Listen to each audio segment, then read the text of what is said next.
रूस और यूक्रेन का विवाद चल रहा है।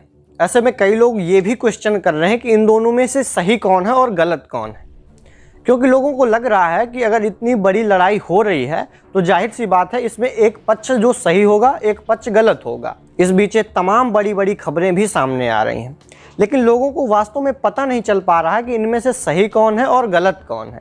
तो आज के इस वीडियो में आप यही समझेंगे कि इनमें से गलत कौन है और सही कौन है। सबसे पहले हम बात करते हैं रसिया की। रसिया चाहता है कि हमारे देश के आसपास नेटो की सेना नहीं आनी चाहिए और इसलिए रसिया यूक्रेन को दबाने की कोशिश कर रहा है। दूसरा, अगर यूक्रेन की बात करें तो यूक्रेन चाहता है कि हमें नेटो में शामिल होना चाहिए और हमारे ऊपर रसिया का इन्फ्लुएंस ज़्यादा नहीं होना चाहिए। तो ऐसे में अगर नेटो की सेना आ जाती है तो इससे रसिया को घाटा है, इसलिए रसिया उसे अपनी सेफ्टी के लिए चाहता है कि वहाँ पर नेटो ना आए और ऑपरेशन करता है। दूसरी तरफ यूक्रेन कह रहा है कि हम स्वतंत्र हैं, हम अपने निर्णय खुद ले सकते हैं, इससे रूस को कोई आपत्ति नहीं होना चाहिए। और यहीं पर हमारा जवाब छुपा हुआ है कि कौन सही है कौन गलत है। अब बात करते हैं रूस के पर्सपेक्टिव से। रूस भले ही अपने देश के आसपास शांति चाहता है, रूस चाहता है कि नेटो सेना ना आए, लेकिन अगर इसके लिए रूस को वहाँ के आम लोगों की जान लेनी पड़े या फिर मिलिट्री ऑपरेशन करना पड़े, इसका मतलब रूस गलत है।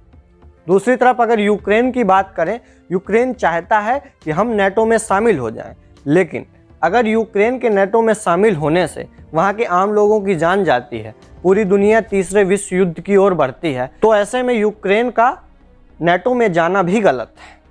अगर कुल मिला के मैं अपनी सारी बातों का सार आपके सामने प्रस्तुत करूं तो कोई एक देश गलत नहीं है, कोई एक देश सही नहीं है। दोनों ही देश के लीडर यहाँ पर गलत है। दोनों ही देश के लीडरों की बेवकूफ़ी की वजह से उसका खामियाजा वहाँ के लोगों को भुगतना पड़ रहा है, जो कि एक शर्म की बात है। ये नेता आपस में फिर मिलेंगे, फिर एक दूसरे के साथ संधि समझौते करेंगे, लेकिन वहाँ के लोग जो सिविलियंस जिनकी जान चली जाएंगी वो वापस नहीं मिलेंगे। इसलिए अगर ये युद्ध रुकता है तो यही पूरी दुनिया के लिए सबसे अच्छा कदम है।